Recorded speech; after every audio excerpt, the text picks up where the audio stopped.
Sebuah mikrobus menabrak bokong truk di depan Pasar Sembong, Banjarajan, Pekanbankuri, Badung, Senin 4 April sekitar pukul 10 WITA.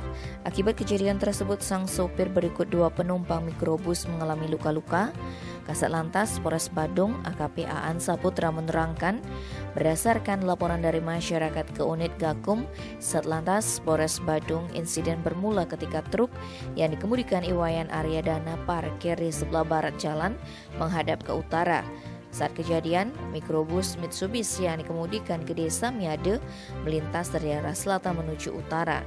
Mikrobus tersebut membawa 2 penumpang lansia, yakni Inyoman Dharma dan Niluh Parsi. Namun sopir mikrobus tak menyadari ada truk parkir karena ada kendaraan lain di depannya.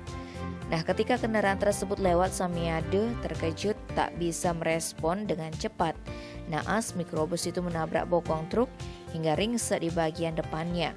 Akibat kejadian ini, sang sopir Samiade menderita luka di kepala, sedangkan penumpang Nyoman Dharma mengalami dislokasi kaki kanan dan kiri serta dada sesak.